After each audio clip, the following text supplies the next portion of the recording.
Hey guys, I am শহীদ। গত ভিডিওতে আমরা DaVinci Resolve এর ডাটাবেস কিভাবে ক্রিয়েট করতে হয়, প্রজেক্ট কিভাবে ক্রিয়েট করতে হয় দেখেছি। আজকে আমরা DaVinci Resolve এর প্রজেক্ট সেটিং এর কিছু গুরুত্বপূর্ণ বিষয় নিয়ে কথা বলবো এবং প্র্যাকটিক্যালি সেগুলো দেখাবো। তো চলুন দেরি না করে শুরু করা যাক। আমি এখানে এই test_1 নামক প্রজেক্টে ডাবল ক্লিক করছি এবং ডাবল ক্লিক করার সাথে সাথে আমরা DaVinci Resolve এর এই প্রজেক্ট উইন্ডো দেখতে পাবো। এখানে কোনো ফুটেজ এবং মিডিয়া ইনপুট করা নেই, যার কারণে আমরা এখানে এটা ফাঁকা দেখতে পাচ্ছি। এই সেটিংটা মূলত এই test_1 এর জন্যই তৈরি হয়েছে। এটা এর জন্যই ব্যবহৃত হবে। DaVinci Resolve এর এখানে আমরা দুইটা সেটিং দেখতে পাবো। একটা হচ্ছে এই প্রজেক্ট উইন্ডোর রাইট কর্নারে এই গিয়ার আইকনে ক্লিক করার সাথে সাথে আমরা এই একটা সেটিং পাবো।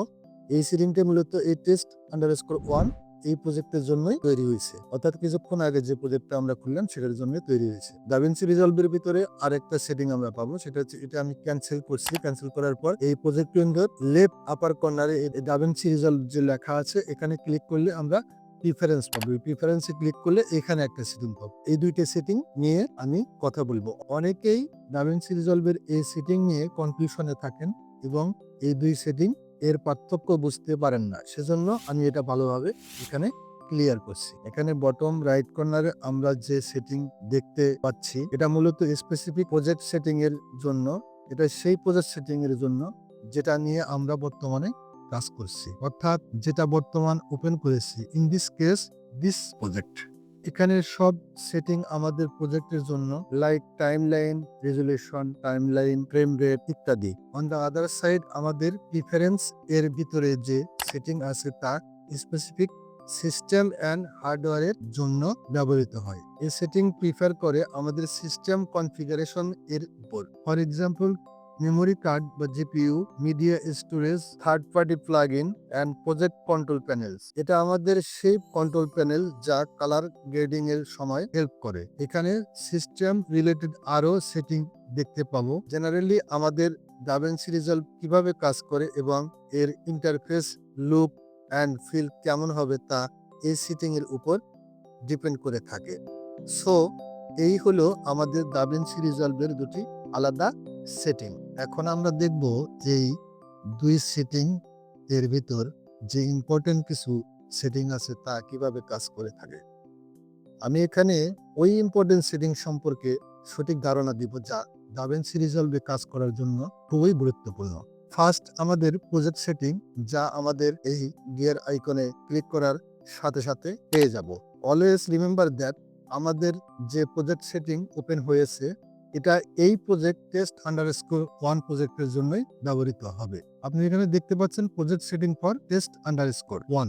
এই প্রজেক্ট সেটিং আপনার ভিডিও এবং ফুটেজ টাইপের উপর ডিপেন্ড করে থাকে। আপনি বেসিক কন্টেন্ট ক্রিয়েশনের জন্য এডিটিং করলে এখানে বেসিক প্রজেক্ট সেটিং রাখতে হবে। আপনি যদি কোনো মুভি অথবা বড় প্রজেক্টের জন্য এডিটিং স্টার্ট করে থাকেন তবে এখানে আপনার প্রজেক্ট সেটিং ফুটেজ অনুসারে হবে।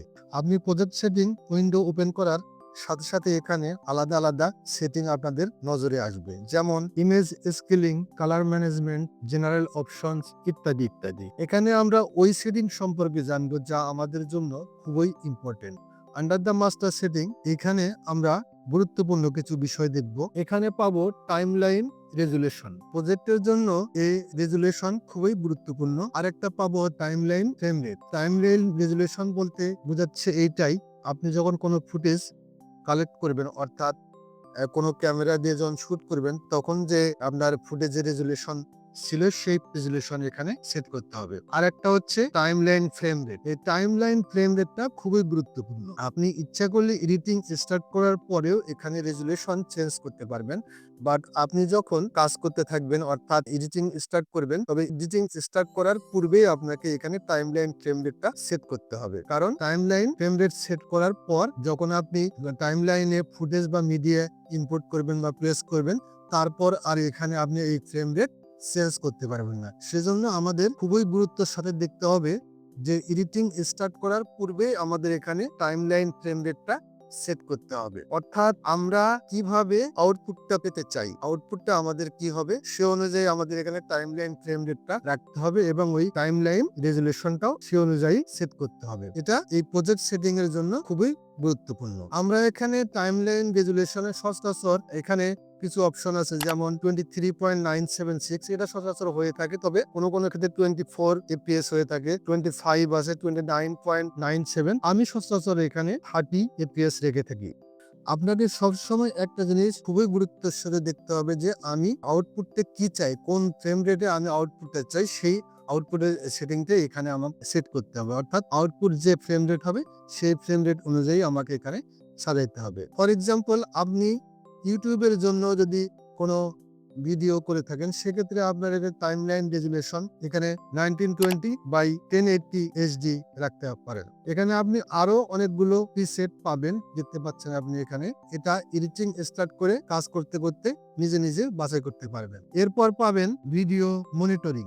এটা আমরা তখনই ইউজ করব যখন আমাদের কাছে এক্সট্রা মনিটর থাকবে এবং ব্ল্যাক ম্যাজিক কার্ড ব্যবহার করব, যা কালার ক্যালিব্রেশনের জন্য ব্যবহার করা হয়। আপনি এখানে যে অন্যান্য সেটিং পাবেন তা ডিফল্ট অবস্থায় রাখতে পারেন। এরপর এখানে পাবেন working folder, proxy generation location, cash files location, gallery stills location. এগুলো সম্পর্কে আমি পরবর্তী ভিডিওতে বিস্তারিত জানাবো। তবে একটা বিষয় আপনাকে শিওর হতে হবে, আপনার কম্পিউটারের যে ড্রাইভে বেশি স্পেস আছে এবং সবচেয়ে বেশি ফাস্ট সেই লোকেশন এখানে সেট করতে হবে। আমার এখানে সি ড্রাইভে লোকেশন সেট করা আছে, কারণ সি ড্রাইভে বেশি জায়গা ফাঁকা আছে। আপনাকে দেখানো সেটিংগুলো সঠিকভাবে থাকলে এখানে সেভ অপশনে ক্লিক করে এডিটিং স্টার্ট করতে পারবেন।